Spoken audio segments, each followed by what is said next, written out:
Assalamualaikum warahmatullahi wabarakatuh. Halo semua, pada kesempatan kali ini kita akan belajar tentang virus.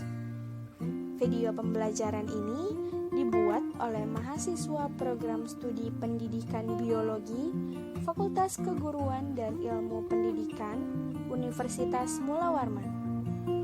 Video ini dibuat untuk memenuhi tugas mata kuliah media pembelajaran dengan dosen pengampu Ibu Dr. Hajah Herliani MPD dan Ibu Zenia Lutfi Kurniawati SPD MPD. Media ini disusun oleh kelompok 2 dengan anggota sebagai berikut. Adapun tujuan pembelajaran dari materi ini ialah siswa mampu menjelaskan pengertian virus, ciri-ciri virus, replikasi virus, dan peranan virus yang menguntungkan dan merugikan.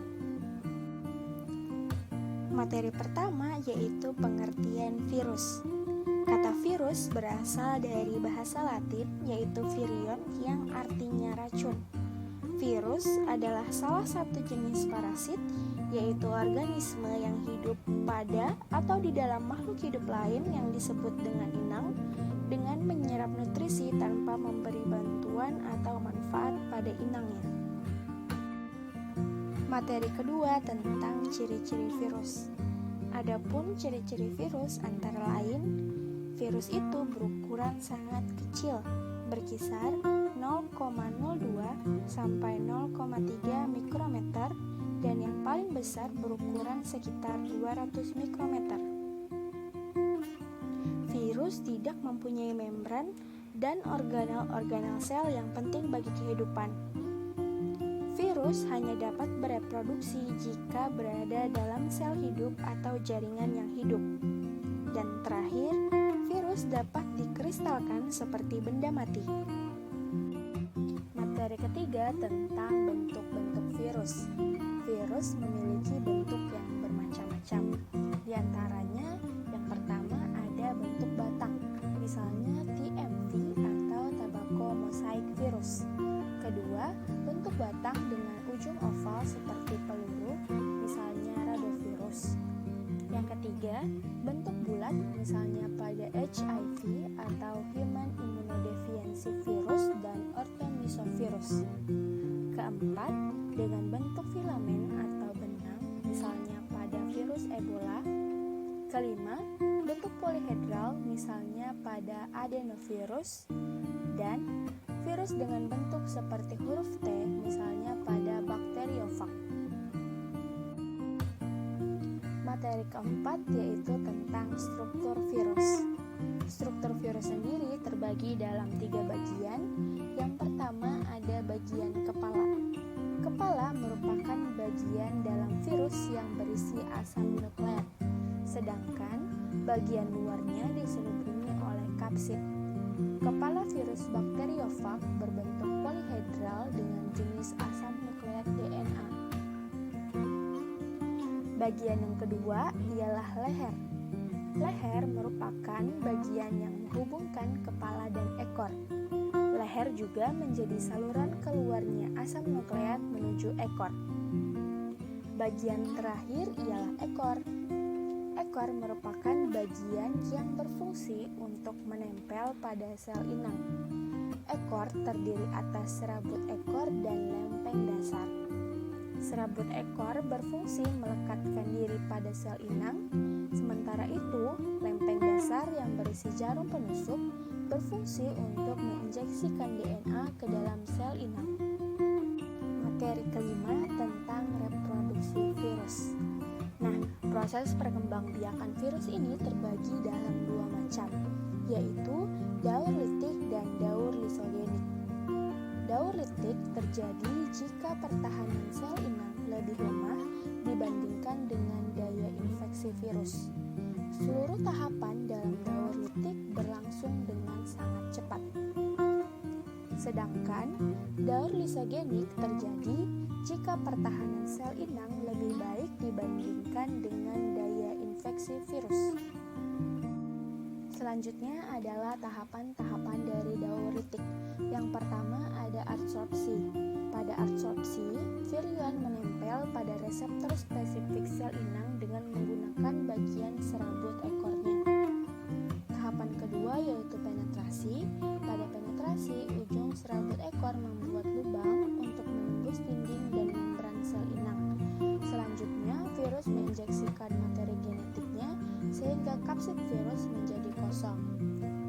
Tahapan ketiga yaitu sintetis dan replikasi. DNA virus akan menghidrolisis dan mengendalikan materi genetik sel inang untuk membuat asam nukleat dan protein komponen virus. Selanjutnya, berlangsung tahap replikasi yaitu pembentukan bagian-bagian tubuh virus yang baru. Tahapan keempat yaitu pematangan atau perakitan. Pada tahap ini, asam nukleat dan protein hasil sintesis dan replikasi dirakit menjadi partikel-partikel virus yang lengkap sehingga membentuk varian-varian baru. Tahap yang terakhir yaitu lisis. Virus akan menghasilkan enzim lisozim, yaitu enzim yang dapat merusak dinding sel inang. Dinding sel yang rusak mengakibatkan terjadinya osmosis.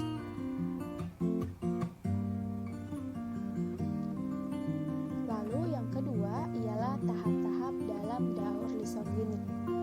Yang pertama ada adsorpsi. Pada absorpsi, virion menempel pada reseptor sel spesifik inang dengan menggunakan bagian serabut ekornya. Tahapan kedua yaitu penetrasi, di mana virus akan menginjeksikan materi genetiknya ke dalam sel inang sehingga kapsid virus menjadi mati.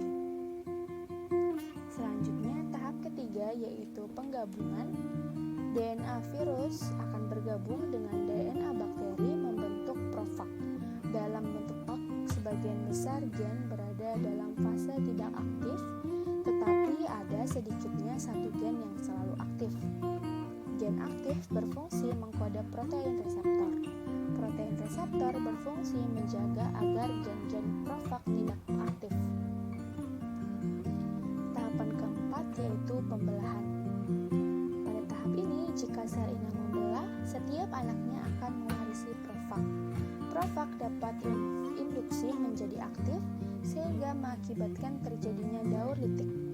Tahapan kelima yaitu sintetis, di mana profag aktif dan keluar dari kromosom bakteri sehingga DNA bakteri akan hancur. Kemudian terjadi fase replikasi DNA bakteriofag, sintesis bagian-bagian tubuh virus, dan seterusnya terjadi seperti pada daur litik. Materi ke-6 mengenai peranan virus. Peranan virus dibagi dalam dua peranan, yaitu yang menguntungkan dan yang merugikan. Untuk yang menguntungkan ada untuk pembuatan vaksin protein.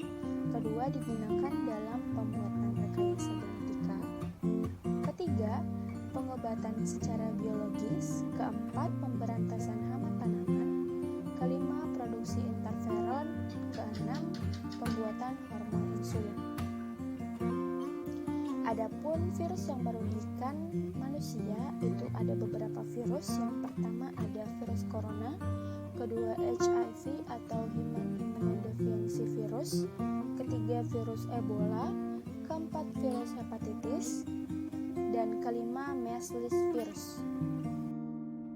Adapun kesimpulan dari materi ini ialah virus merupakan organisme berukuran kecil yang hidup pada atau di dalam makhluk hidup lain yang menyerap nutrisi tanpa memberi bantuan atau manfaat pada inangnya. Struktur virus dibagi menjadi kepala, leher, dan ekor. Virus memiliki dua jenis cara bereproduksi, yaitu dengan daur litik dan daur lisogenik. Virus memiliki bentuk yang bermacam-macam seperti batang, bulat, filamen, polihedral, dan bentuk T. Pada kehidupan sehari-hari, virus ini memiliki peranan yang menguntungkan dan juga merugikan. Sekian penyampaian materi dari kelompok kami. Semoga materi dari kelompok kami dapat bermanfaat, dan terima kasih telah menyaksikan video ini. Wassalamualaikum warahmatullahi